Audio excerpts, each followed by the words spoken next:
बिस्मिल्लाहिर्रहमानिर्रहीम। अस्सलाम वालेकुम dear students. Lecture number 6 9th English बेटे। मैं हूं मोहम्मद नदीम बेटे। जैसा कि कल आपको याद होगा, कल वाले लेक्चर में हम पढ़ रहे थे यूनिट नंबर 7 आपकी बुक का। तो आज बेटे उसी को हम फर्दर कंटिन्यू करेंगे।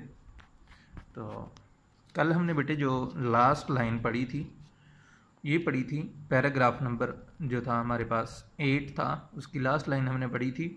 वो मैं फिर लाइन रिपीट कर देता हूँ। कहता है जी, the masjid is so designed, the masjid is so design, मस्जिद इस तरह डिज़ाइन की गई है दैट के even when it is most crowded, कि जब ये मुकम्मल तौर पे भरी होती है। मोस्ट क्राउडेड यानी सबसे ज़्यादा भरी होती है, यानी मोस्ट सुपरलेटिव डिग्री इसने यूज़ की है। ठीक है, तो कहता है जब ये मुकम्मल तौर पे भरी होती है, एवरी वन इन दी मस्जिद, तो मस्जिद में हर एक कैन लिसन, सुन सकता है, to and look at the imam, और वो इमाम को देख भी सकता है। ठीक है बेटे, कहते हैं द मस्जिद is so designed that even when it is most crowded every one in the मस्जिद can listen to and look at the इमाम। तो कहता है जब मस्जिद मुकम्मल तौर पे भरी होती है तो हर कोई मस्जिद में इमाम को सुन सकता है और देख सकता है। सुनने में तो बेटे ये समझा सकती है कि चलें जी स्पीकर वगैरह का यूज़ होगा, लेकिन देखने में सेंस ये नज़र आती है कि देखना कैसे मुमकिन हो सकता है। वो एक ही शेप है जिसे हम कहते हैं ऑडिटोरियम टाइप। जैसा कि सीढ़ियाँ होती है ना, सीढ़ी की जो सबसे नीचे वाली साइड पे अगर कोई खड़ा हो, जो पीछे वाले खड़े होंगे, जो एंड पे होंगे यानी ऊपर वाली साइड वाले, वो सारे जो है नीचे वाले को देख सकेंगे। लेकिन सीढ़ियों में नॉर्मली इस तरह जाहिर बात है नहीं हो सकता मस्जिद के अंदर। ये थोड़ा सा स्लोप शेप में होगी, यानी सीढ़ियों वाला स्लोप होगा लेकिन निस्बतन स्लोप कम होगा, कि यानी जो इमाम साहब वो थोड़ा सा नीचे की जानिब होंगे और जो मुक्तदी हैं वो थोड़ा सा ऊपर की जानिब जाते जाएंगे। इस तरह यानी ये शेप हो सकती है कि हर कोई इमाम को देख भी सके और सुन भी सके। उसके बाद बेटे पैराग्राफ नंबर 9 कहते हैं द रॉयल रूम, शाही कमरा। ये जो वो जिसकी बात की थी जहाँ पे इसने कहता है कि एक जंजीर लटकती है, वो वाली उसकी बात कर रहा है। कहता है the royal room is situated, शाही कमरा वाक़या है at the south east corner, शिमाल मशरकी कोने में। कहते हैं the royal room is situated at the south east corner, शाही कमरा शिमाल मशरकी कोने में वाक़या है। It has its own pulpit, pulpit मिंबर, इसका अपना मिंबर है। It has its own pulpit, इसका अपना मिंबर है। That use to be decorated, जो कि सजाया जाता है। ठीक है, that use to be decorated, जो कि सजाया जाता है, विद जेड, सब्जी माइल नगीने, यानी जो ग्रीन कलर का होता है ना पत्थर वो, एंड रोजेज, और गुलाबों से। कहते हैं it has its own pulpit that use to be decorated with jade and roses, इसका अपना एक मिंबर है जो कि सब्जी माइल नगीनों और गुलाबों से सजाया जाता है। ये था बेटे पैराग्राफ नंबर 9।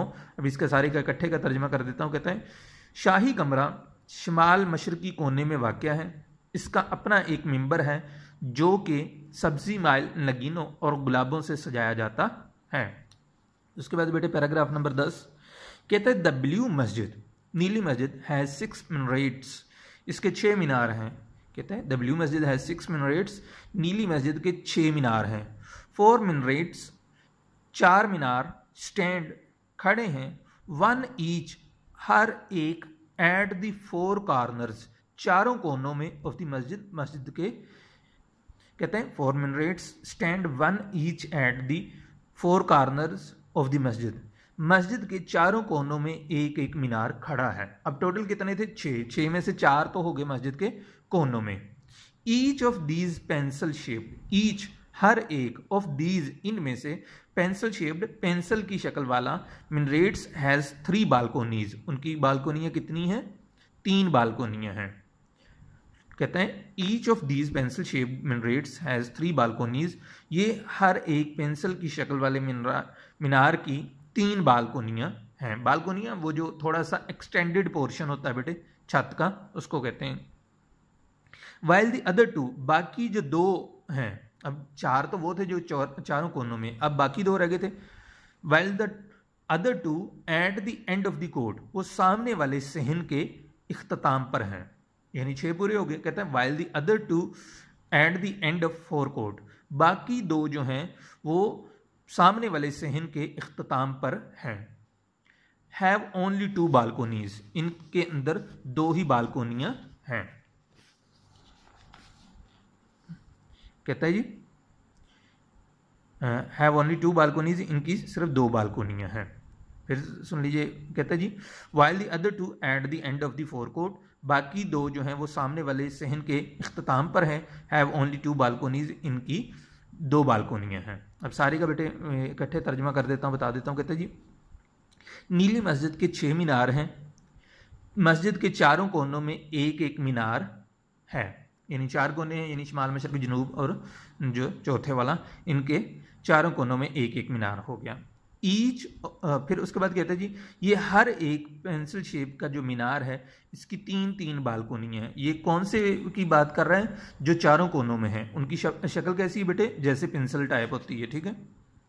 फिर उसके बाद कहते हैं बाकी जो 2 मीनार हैं वो कहाँ पे हैं? जो सामने वाला सहन है उसके एंड पर।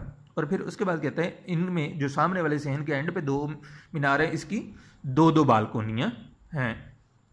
अब जी आखिरी पैराग्राफ कहते हैं इन द इवनिंग, रात के वक़्त, ए लार्ज नंबर ऑफ टूरिस्ट, बड़ी तादाद में सयाह एंड तुर्क्स और तुर्की के लोग गैदर इकट्ठे हो जाते हैं इन द पार्क, पार्क में, फेसिंग, सामने जो है दी मस्जिद, मस्जिद के, टू लिसन, सुनने के लिए, द कॉल, अजान को, टू द इवनिंग, नमाज, रात की या मगरिब की नमाज के लिए। इवनिंग यानी यहाँ पे नाइट नहीं यूज़ किया, इवनिंग है तो यहाँ पे मगरिब भी यूज़ हो सकता है, ठीक है। कहता है in the evening a large number of tourist and Turks gather in the park facing the masjid to listen the call to the evening namaz. रात के वक़्त एक बड़ी तादाद में सयाह और तुर्की के लोग मस्जिद के सामने वाले पार्क में इकट्ठे हो जाते हैं ताकि वो मगरिब की नमाज के लिए अजान को सुन सकें। यानी मगरिब की नमाज की जब अजान होती है तो वो जो मस्जिद के सामने पार्क है वहाँ पे बहुत बड़ी तादाद में तुर्की के लोग और जो सैर करने आने वाले हैं वो इकट्ठे हो जाते हैं ताकि वो इस अजान को सुन सकें। द मस्जिद इज़ फ्लडेड, मस्जिद में सैलाब आ जाता है, ठीक है, विद लाइट्स, रोशनियों का। कहता है the masjid is flooded with lights, मस्जिद में रोशनियों का सैलाब आ जाता है। And so are the hearts, और इस तरह दिल जो हैं ऑफ द बिलीवर्स, ईमान वालों के, विद डिवाइन लव, वो अल्लाह की रहमत से लबरेज हो जाते हैं, यानी वो अल्लाह ताला की मोहब्बत से भर जाते हैं। कहते हैं the masjid is flooded with the lights and so are the hearts of the believers with divine love. मस्जिद में रोशनियों का सैलाब आ जाता है और मोमिनीन के दिल अल्लाह की मोहब्बत से लबरेज हो जाते हैं। इसके बाद कहते हैं जी दो अगरचे मच हैज़ बीन लॉस्ट, बहुत कुछ खो चुका है, ऑफ द ब्लू मस्जिद, नीली मस्जिद का, ओवर द ईयर्स, सालों गुजरने के बाद, येट, ताहम, इट हैज़ नॉट लॉस्ट, इसने नहीं खोया है, the love of it's visitors, इसको देखने आने वालों की मोहब्बत को। कहते हैं though much has been lost of the blue masjid over the years, yet it has not lost the love of its visitor. अगरचे नीली मस्जिद का सालों गुजरने के बाद बहुत कुछ खो चुका है, ताहम इसने इसको देखने आने वालों की मोहब्बत को नहीं खोया है या वो मोहब्बत कम नहीं हुई है। द मस्जिद इज स्टिल, मस्जिद अभी भी, one of the most visited, सबसे ज़्यादा देखी जाने वाली, मॉन्यूमेंट्स, यादगार या सैर की जाने वाली यादगार है, ऑफ द वर्ल्ड, दुनिया की। कहता है मस्जिद, द मस्जिद is still one of the most visited monuments of the world, मस्जिद अभी भी दुनिया की सबसे ज़्यादा सैर की जाने वाली यादगारों में से एक है। तो ये था बेटे आपका ये पैराग्राफ भी ख़त्म हो गया। अब मैं इसका इकट्ठे का तर्जमा कर देता हूँ। कहते हैं रात के वक़्त मस्जिद के सामने वाले पार्क में बहुत बड़ी तादाद में सयाह और तुर्की के लोग मगरिब की नमाज की अजान सुनने के लिए इकट्ठे हो जाते हैं। मस्जिद में रोशनियों का सैलाब उमड़ आता है और इस तरह मोमिनीन के दिल अल्लाह की मोहब्बत से लबरेज हो जाते हैं।